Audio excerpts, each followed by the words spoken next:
OMG, y'all. We did it.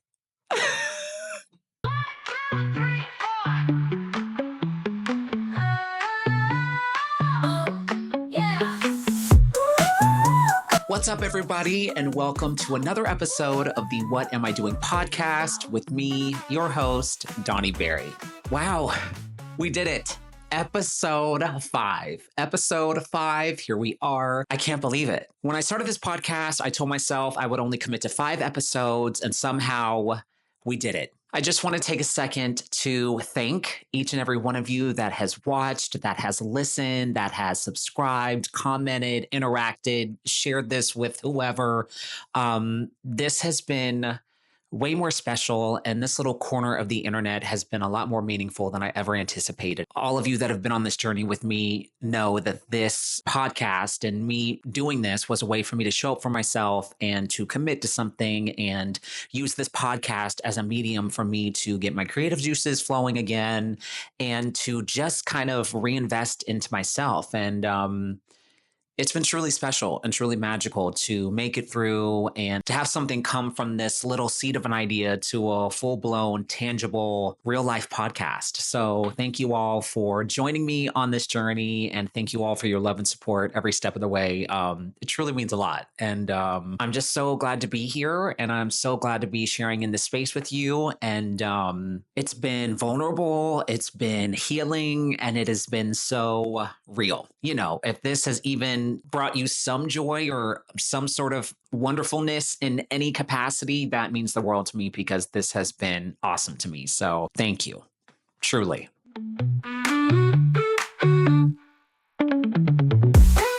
So why did I start this? Well, to be honest, I started this podcast because I was feeling really lost.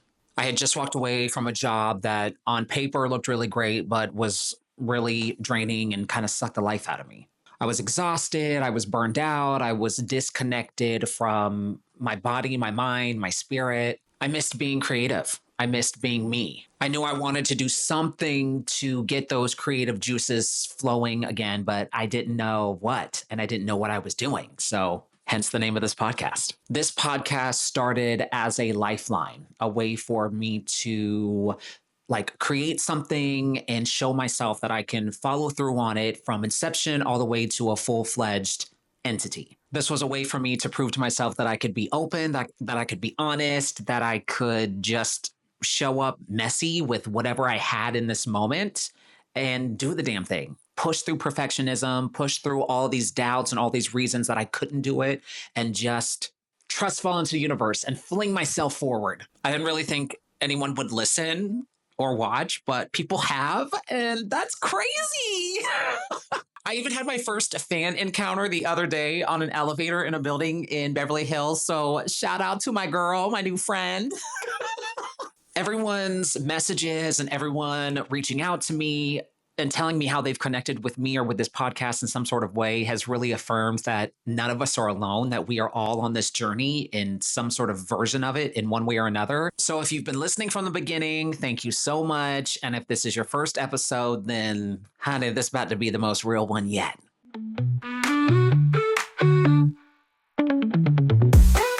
Of course, per the usual, the week flies by.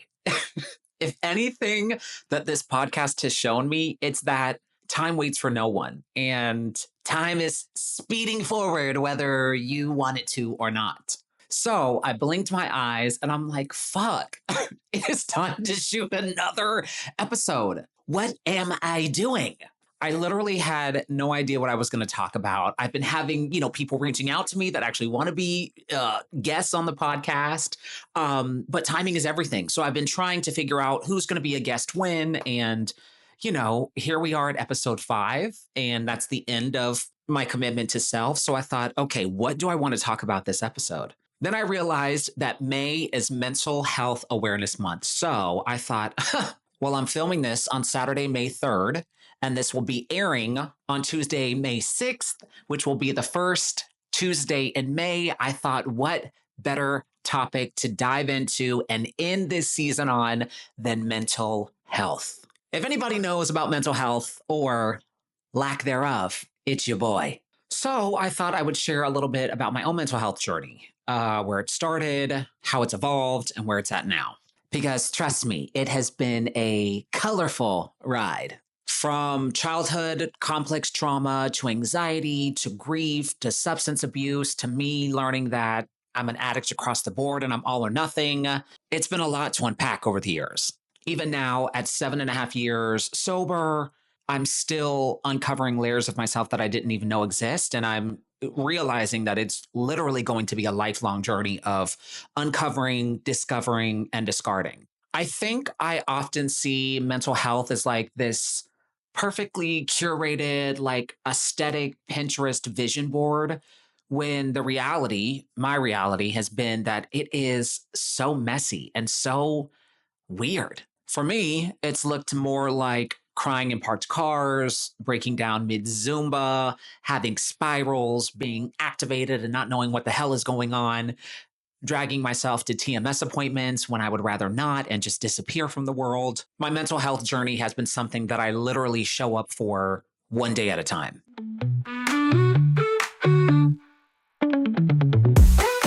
Okay, I'm going to try my best to not make this sound like a full on 12-step meeting share, but here we are. The reality is that 12-step is a great representation of where my mental health journey really started. So, to those of you who've been following me on social media, know that my drug addiction and alcoholism is what really led me to getting into recovery.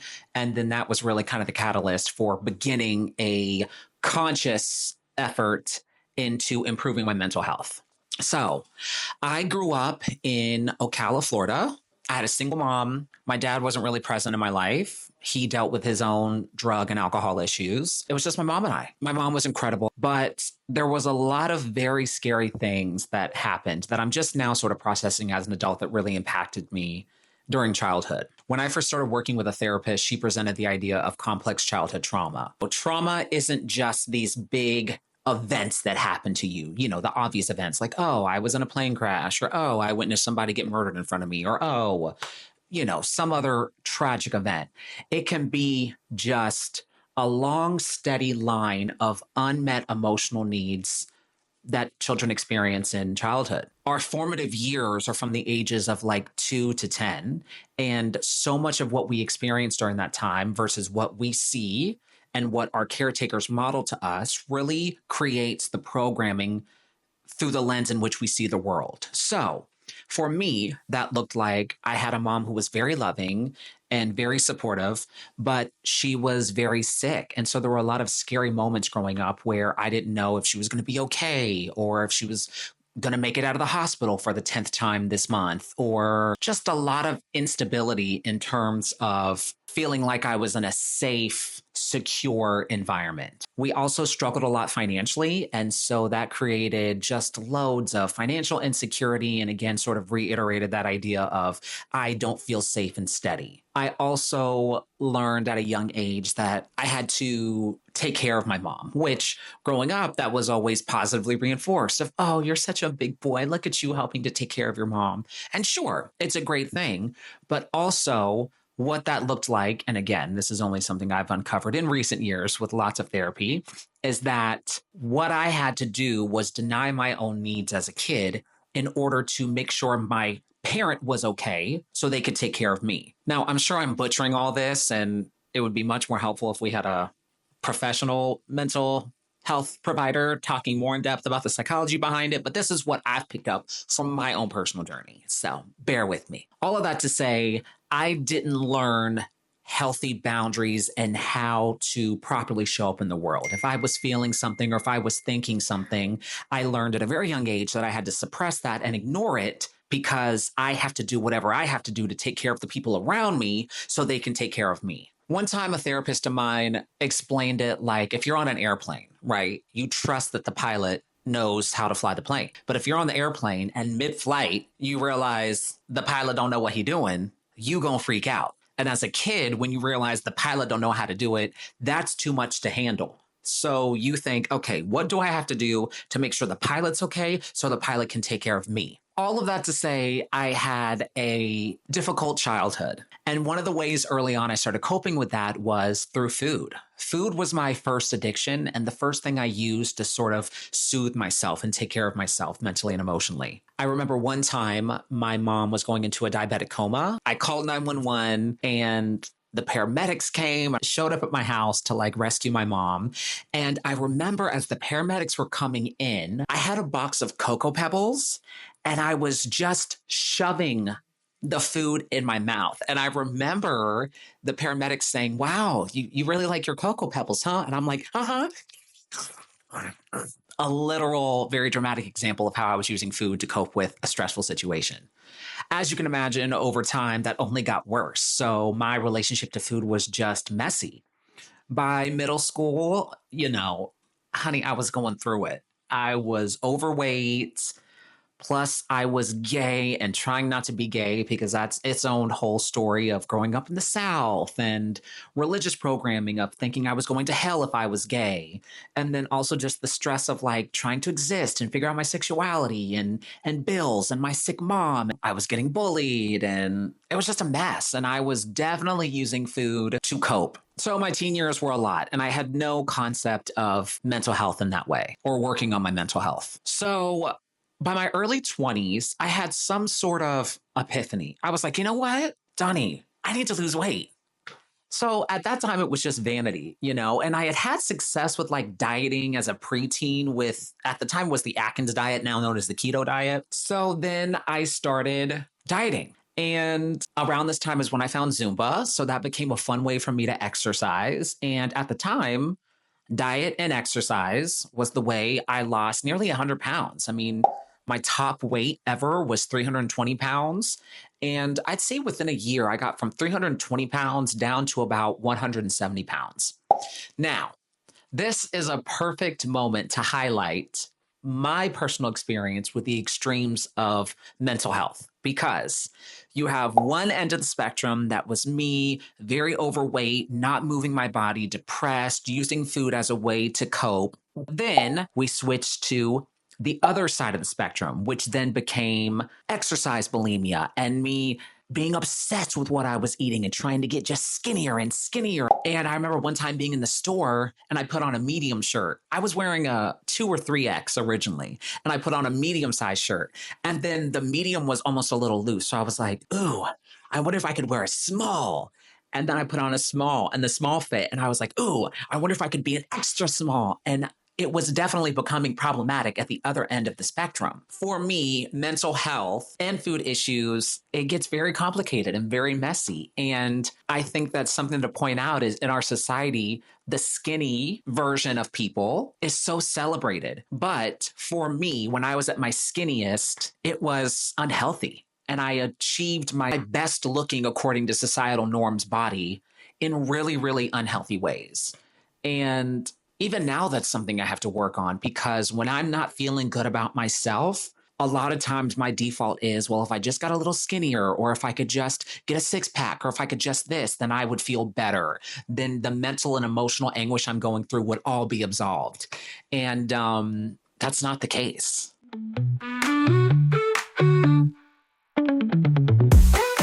So by 2021, 22, I was at 320 pounds, and then I dropped all the weight through diet and exercise to about 180 pounds. Around this time is when I also started drinking. And I, of course, didn't realize it at the time, but very much an alcoholic. When I drank to get drunk. And so as you can imagine, I'd go out and like party and drink and just would be a mess. But it was like fun, and I'm young and like, oh, we got too wild last night. But consistently, I was always the one friend in my friend group that was like, Donnie, you need to slow it down a bit. But I'm like, no, I love feeling crazy and wild. And around that time is also when I started dabbling in illegal substances, because it helped.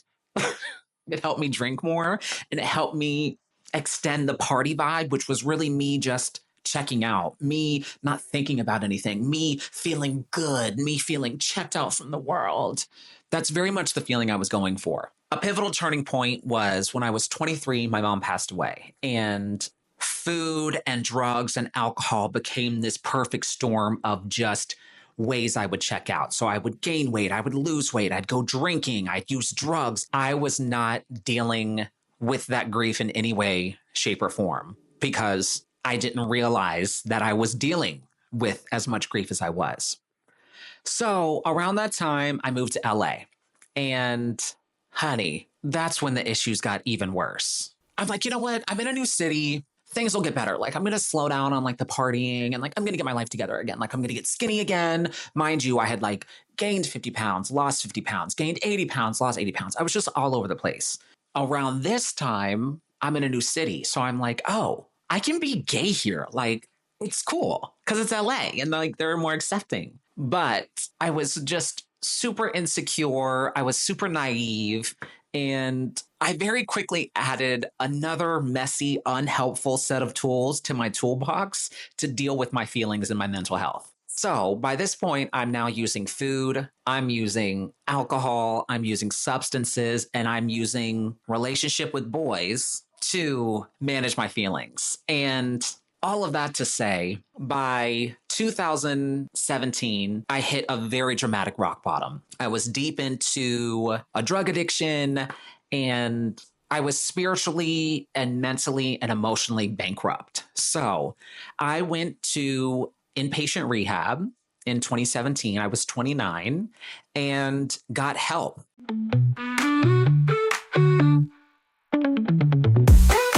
Now, for those of you following me on social media, you've heard some very dramatic, really kind of funny, entertaining stories about my drug days. But the reality is that what led me to get help was that I was in a meth-induced psychosis where I had a complete break from reality.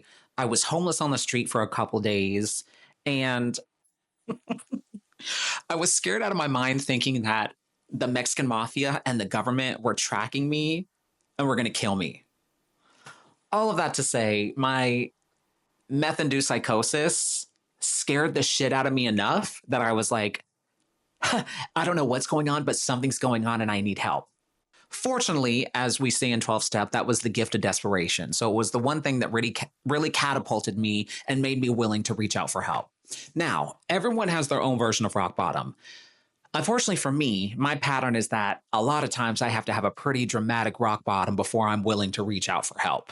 I'm working on it. However, a lot of people that seek help in whatever way they seek help, fortunately for them, sometimes their rock bottoms aren't as low as other people's rock bottoms, but mine was pretty low. Anyway, I decided to get help. So I went to an inpatient drug and alcohol treatment center. And it's when my life really started to turn around. I spent 30 days in treatment. And when I was there, I realized, wow, I have really fucked my life up. How did this happen? You know, it felt like 1 second I'm like just having fun. And then it was fun with problems. And then before I knew it, it was just problems and like literal desolate craziness, you know? So in treatment, I realized, okay, we've lost everything. We have nowhere to go but up. So I was just willing to change every facet of my life. So in treatment, they recommended basically that I change every component of my life, all of my people, places, and things.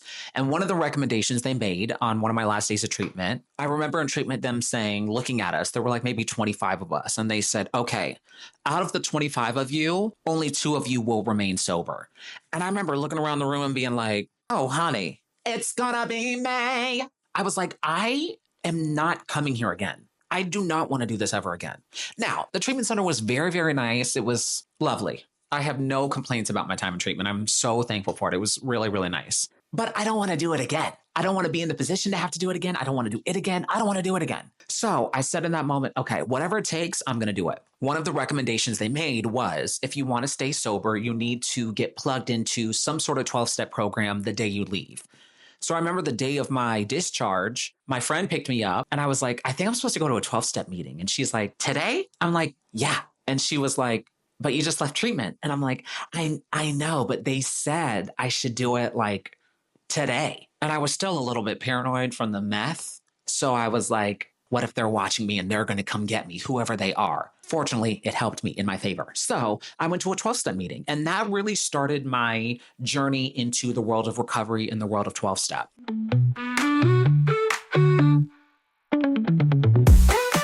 So my journey into 12 step was life changing, To those people who are in it, y'all know, y'all get it. And to those who don't, basically 12 step meetings are, support groups where other people struggling with whatever problem they're struggling with come and help each other out. A lot of 12 step programs are anonymous, so I want to be careful about what I talk about because some of the traditions are you aren't really supposed to talk about it, which always confuses me, but I'm just sharing my experience and saying that 12 step for me was life changing. During my early sobriety, I was going to at least one 12 step meeting a day. And once you get sober, that's where the real work begins. You learn how to right the wrongs of your past. You learn how to show up as a member of society with integrity, with honesty. You learn how to manage your impulsive and compulsive thinking. And I've just met such incredible people, such deep friendships and connections. I got plugged into AA, and soon after getting sober and going to AA meetings, my food issues got really wild again. So at about the 1 year mark of sobriety, I got introduced to OA, which is Overeaters Anonymous. And I started doing the work in that program. And I very quickly started to see, oh, I'm an addict across the board. I'm compulsive across the board. I'm all or nothing across the board. I want to use people, places, or things to take me out of myself and to deal with uncomfortable stuff because it's too much. OA was very helpful for me to get my food issues under control and to find a livable, healthy relationship with food and my body. Now, here I am at 7.5 years sober. My food issues continue to be something that I struggle with. Fortunately for me, the drugs and alcohol are on the back burner for now, and it's not my immediate problem. But y'all, the food stuff is something I will struggle with. And I feel like at this point in my recovery, I've sort of reached a new level of surrender of realizing, damn, I thought I had it under control. I have very much become aware of the fact that I need help and I need support for my mental health to keep me a well-calibrated, productive member of society and to help me stay present one day at a time.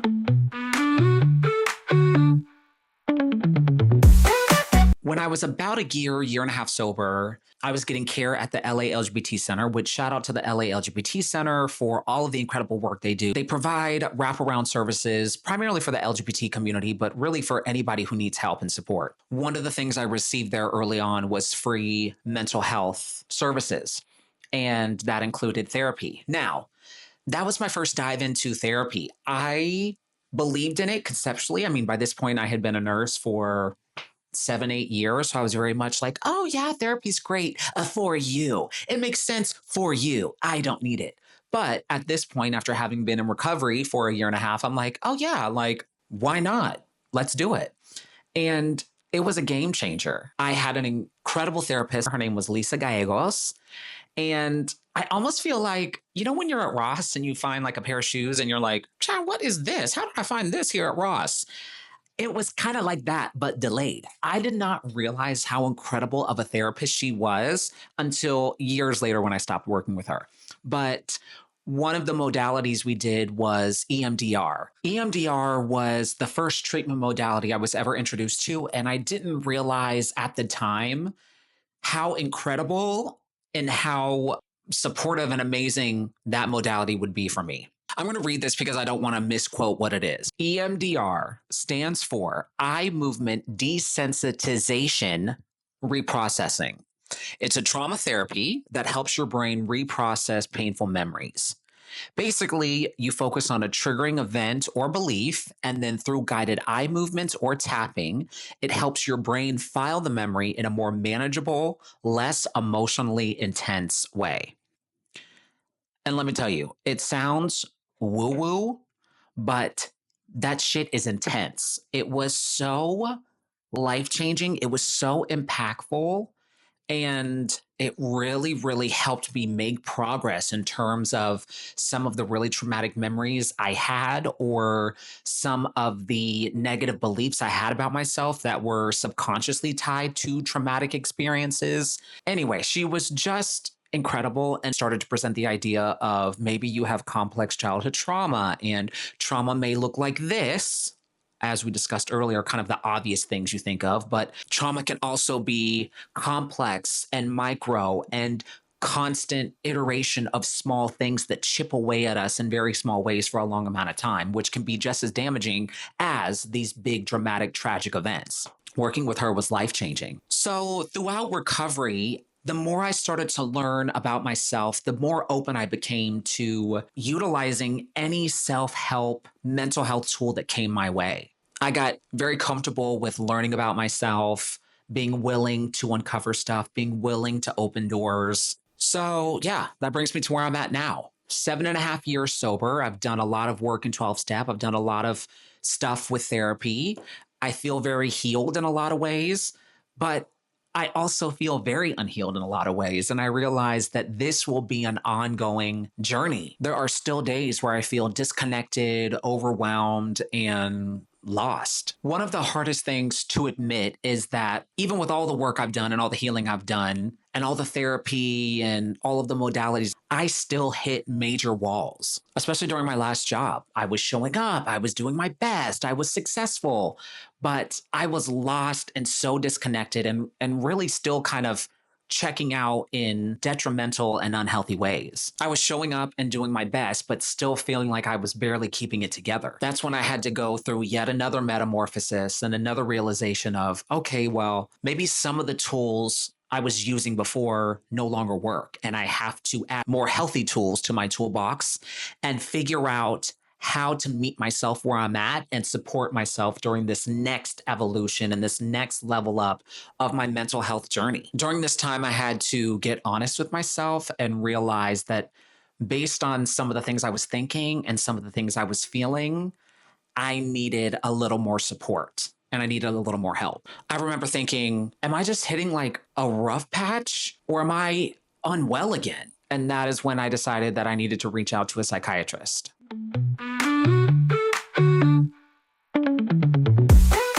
So I started seeing a psychiatrist about maybe 8 months ago.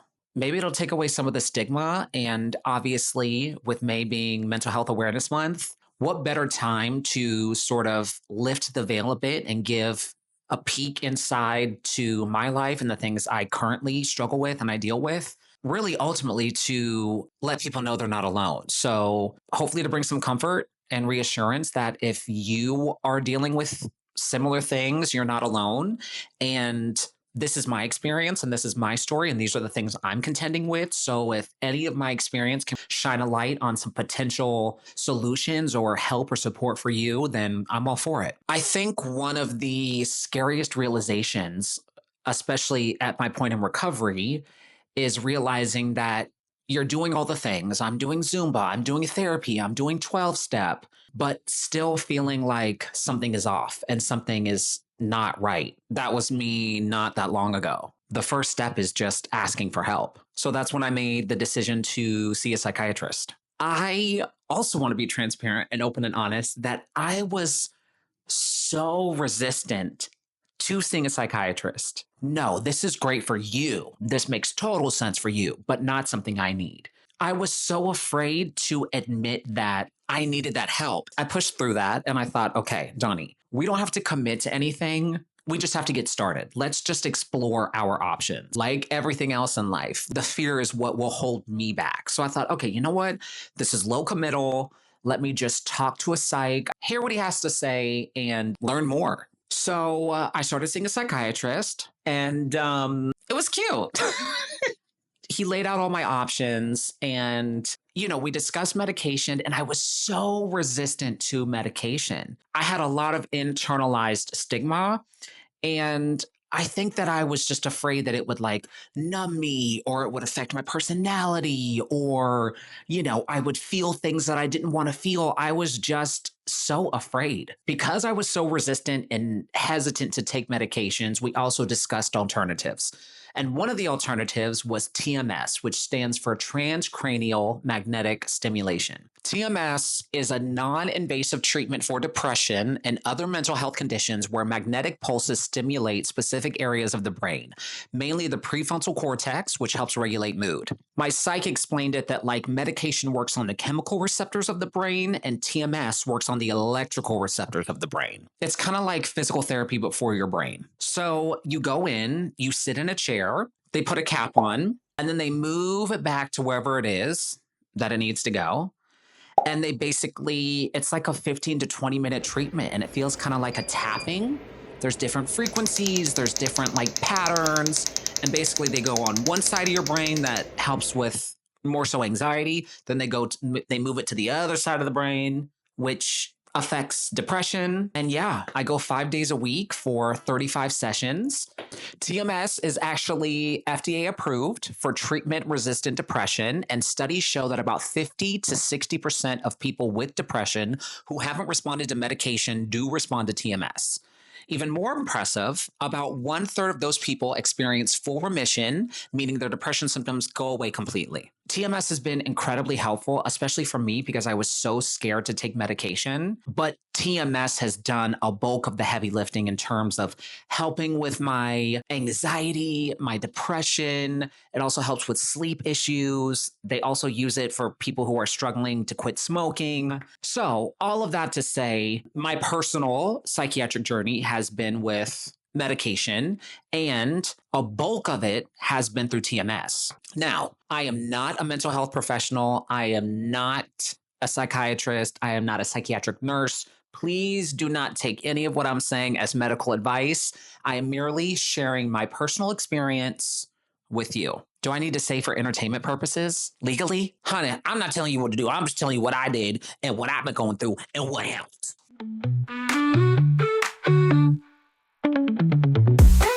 So yeah, between medication and TMS, I started to feel a little more like me, not fixed, not perfect, but definitely like I had a little more room to breathe. Once I got over the initial hump of medication and TMS, I was like, oh, this is fine. This is totally fine. I should have done this a long time ago. And honestly, what it's shown me is that mental health and my mental health journey is not a one and done. It's layered. And sometimes you outgrow your tools. Sometimes you need additional tools. Sometimes you need additional support, additional help. And that's okay. There's no shame in needing support, whether it's TMS, whether it's medication, whether it's therapy, whether it's 12-step, whether it's recovery, whether it's rehab. It is okay to just tell someone that you're not okay. I'm still very much learning how to ask for help. I'm still figuring out how to rest. I'm still figuring out how to feel what I'm feeling. So much of what's come up in therapy from me lately is the realization that I get triggered and I get anxious, and instead of resting to feel into what it is I need to feel, I speed up. These big existential questions like, what am I doing? What is my purpose? If I'm so unhappy nursing and doing this job and my heart is calling in the creative world, in the creative space, what am I doing? What am I supposed to be doing? I'm not going to be able to figure that out when I am supposed to be pressing on the brake and slowing down when I'm anxious, but instead I'm pressing on the gas and speeding up. I need to be more productive. I got to do more stuff. I got to do.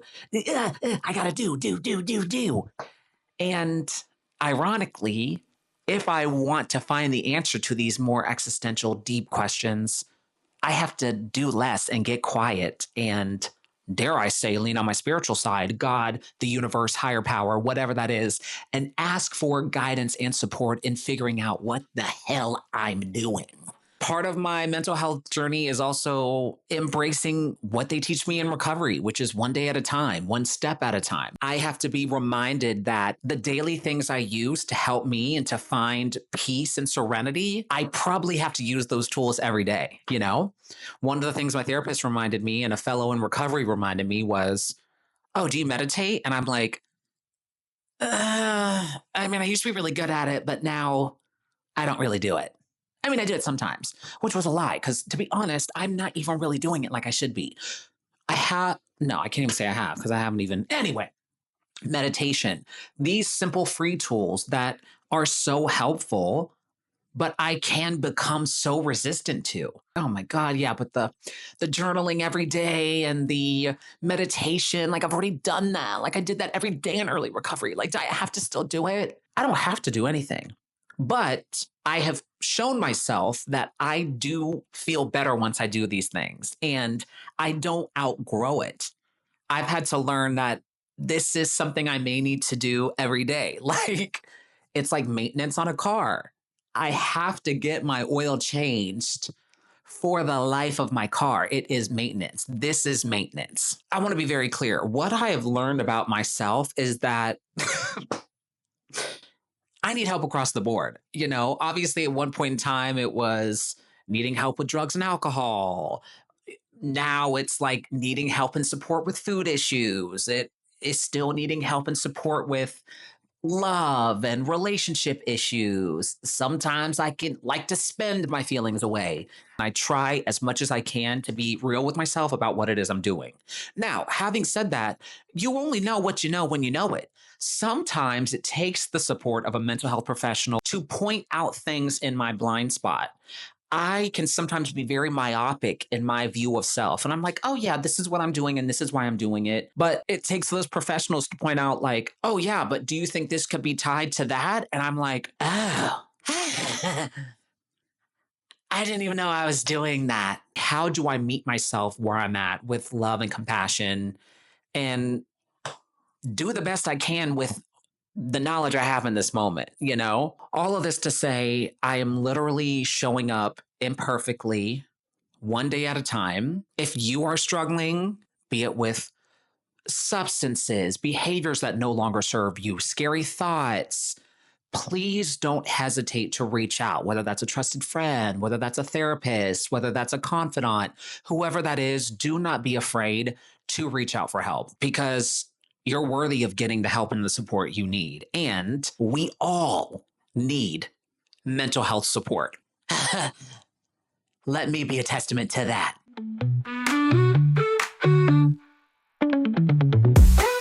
Just a quick note, if you're someone who's currently struggling with suicidal thoughts, please don't try to tough it out alone. There's no shame in asking for help. Talk to someone you trust, reach out to a therapist or a support hotline. In the US, you can call or text 988 to reach the Suicide and Crisis Lifeline 24/7. You deserve support and you deserve to feel better.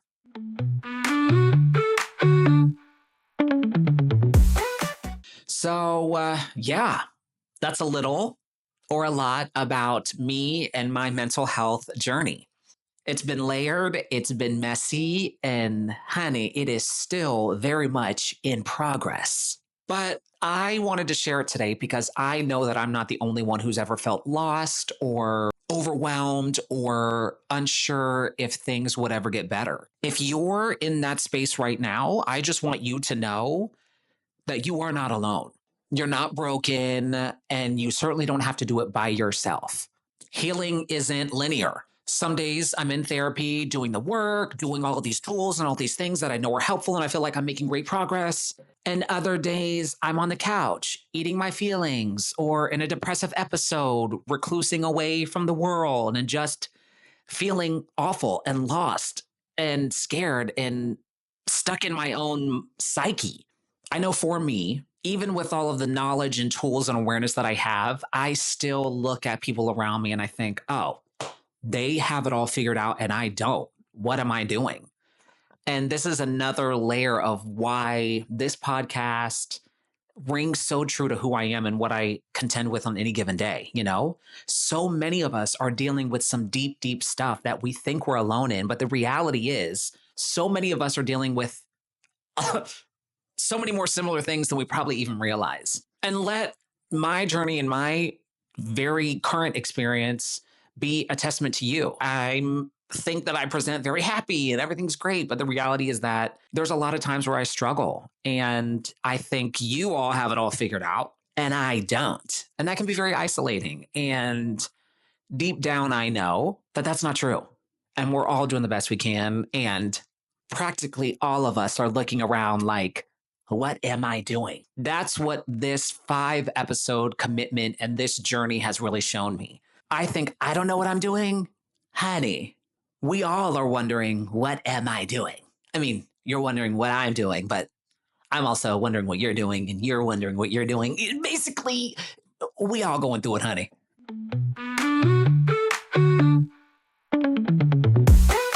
Alrighty, that wraps up episode 5. I cannot believe it. Thank you all again so much. Thank you for letting me share so much with you, especially in this episode. I know it was a heavier episode, but it felt important. And as always, if anything resonated, please reach out to me on my website, www.donnieberry.com. That's www.donnieberry.com.